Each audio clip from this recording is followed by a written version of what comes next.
ಎಲ್ಲರಿಗೂ ನಮಸ್ಕಾರ. ನೀವೆಲ್ಲರೂ ಯೋಗಿ ಆತ್ಮಕಥೆ ಬಗ್ಗೆ ಕೇಳಿದ್ದೀರಾ? ಭಾರತದ ಒಬ್ಬ ಸಂತ ಹೋಗಿ ಪಾಶ್ಚಿಮಾತ್ಯ ದೇಶಗಳಲ್ಲಿ ಇಲ್ಲಿಯ ಯೋಗ ಶಿಕ್ಷಣದ ಆಧ್ಯಾತ್ಮಿಕ ಮಹತ್ವವನ್ನು ಸಾರಿದಂತಹ ಒಬ್ಬ ಸಾಧಕನ ಕಥೆಯಾಗಿದ್ದು, ಇದೊಂದು ಭಗವದ್ಗೀತೆ ಬೈಬಲ್ ರೀತಿ ಪವಿತ್ರವಾದ ಗ್ರಂಥವಾಗಿದ್ದು, ಅಲ್ಲಿ ಬರ್ತಕ್ಕಂಥ ಮಹಾತರ್ ಬಾಬಾಜಿ, ಲಾಹಿರಿ ಮಹರ್ಷಿಯರು, ಪರಮಹಂಸರು ಇವರು ಎಲ್ಲರೂ ಕೂಡ ಅನೇಕ ಇದನ್ನು ಮಾಡಿದಂತಹ ಸಾಧನೆಯನ್ನು ನಾವಲ್ಲಿ ಗಮನಿಸ್ತಾ ಹೋಗ್ತೀವಿ.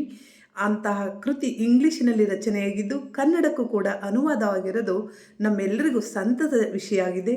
ಅಂತಹ ಒಂದು ಕನ್ನಡ ವಿಷಯದ ಒಂದು ವ್ಯಾಖ್ಯಾನವನ್ನು ಮಹೋತಾರ್ ಫೌಂಡೇಶನ್ನಲ್ಲಿ ಪ್ರತಿ ತಿಂಗಳು ಕೂಡ 4 ದಿನ ಅದನ್ನು ನಡೆಸಲಾಗ್ತಿದೆ.